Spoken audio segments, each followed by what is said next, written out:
यानंतर थेट शिर्डीमध्ये जाऊया। छगन भुजबळ हे अधिवेशनामध्ये सहभागी होण्यासाठी पोहोचलेले आहेत। तिथली आपण सध्याची लाईव्ह दृश्य पाहतोय। तर आजपासून 2 दिवस शिर्डीमध्ये राष्ट्रवादीचं अधिवेशन होत आहे आणि यासाठीच छगन भुजबळ हे दाखल झालेले आहेत। त्यापूर्वी राष्ट्रवादीचे सगळे महत्त्वाचे नेते हे शिर्डीमध्ये पोहोचलेले आहेत। अजित पवार, प्रफुल्ल पटेल, सुनील तटकरे यांची उपस्थिती पाहायला मिळते। या अधिवेशनाच्या पार्श्वभूमीवर जय्यत अशी तयारी करण्यात आलेली आहे। छगन भुजबळ येणार की नाही याकडे सगळ्यांच्या नजरा लागलेल्या होत्या। याबद्दल साशंकता व्यक्त करण्यात येत होती, मात्र अखेर छगन भुजबळ हे पोहोचलेले आहेत।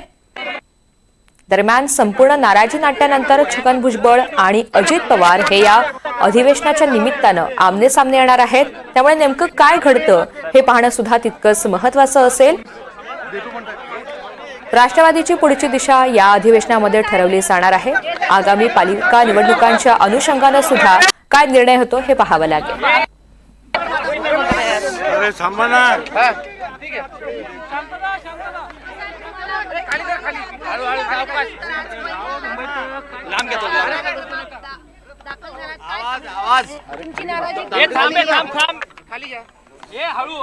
तुमची नाराजी दूर झालेली आहे का? बूम खाली घ्या, बूम खाली घ्या। शिबिराला तुम्ही दाखल झालात तर आतापर्यंत कार्यक्रमात किंवा पक्षाकडे तुम्ही दिसत नव्हते। अरे आवाज बंद करा रे।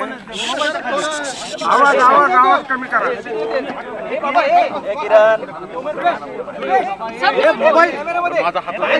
हां बोला। तुमची नाराजी दूर झाली आहे का? कारण मंत्रिपदावरून तुम्ही नाराजीची चर्चा रंगलेली होती। कधी पक्षाच्या कार्यक्रमात दिसले नव्हते, आज तुम्ही पहिल्यांदा शिबिराला नाराजी वगैरे दूर झाले की नाही हा मुद्दा येत नाही। हे पक्षाचं शिबिर आहे, कुणाही व्यक्तीचं शिबिर नाही। मला काल सुद्धा जे आहे प्रफुल्लभाई पटेल हे 2 तास येऊन भेटले आणि त्यांनी सांगितलं थोडा वेळ तरी तुम्ही यायला हवं, गळ घातली। प्रांताध्यक्ष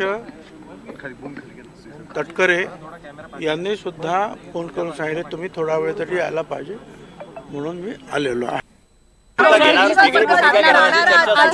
त्याचा पाहू आता काय करायचं। जहा नाही चाहना वहा नाही रहना असं तुम्ही म्हटलेलं होतं। ठीक आहे, त्यांनी मला विनंती केली थोडा वेळ तरी या, मी आलेलो आहे। याचा अर्थ सगळ्या गोष्टी काही स्वच्छ झाल्या असा त्याचा अर्थ नाही। राज्यसभेवर पाठवणार असं चर्चा होती सर, राज्यसभेवर भुजबळ पाठवणार अशी चर्चा होती सर। राज्यसभेवर जाणार अशी चर्चा होती तुमची। अरे पक्षाचं अधिवेशन 2 दिवस आहे, तुम्ही 2 दिवस राहणार आहात। असा कुठलाही प्रस्ताव माझ्याकडे नाही राज्यसभेवर जा किंवा काय। तो जो होता पूर्वीचा मंत्रिपदाची वाटणी करताना तो मी नाकारलेला होता की एवढा सोडून मी कुठे जाऊ शकत नाही। त्यामुळे हे तुमच्या ज्या काही सूचना ज्या आहेत काय या सूचना ह्या चुकीच्या आहेत आणि मला असं वाटतं की तुम्ही सूचना करू नये। साहेब तुम्ही दिल्लीला गेला होतात का मुंबईतून नाशिकला आलात? मुंबईहून दिल्लीला नाही गेलो, मी चेन्नईला गेलो होतो। काल रात्री जे आहे समीर भाऊच्या डोळ्याचे जे आहे तिथे अपॉइंटमेंट। अजित पवारांशी संपर्क साधला का तुम्ही? प्रफुल्ल पटेलांनी काही संपर्क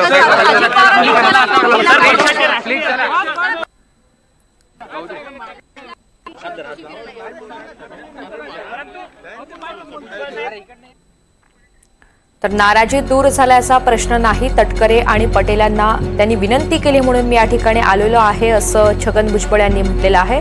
राज्यसभेवर जाण्यासंदर्भातला कोणताही प्रस्ताव नव्हता असं सुद्धा छगन भुजबळ यांनी म्हटलेलं आहे।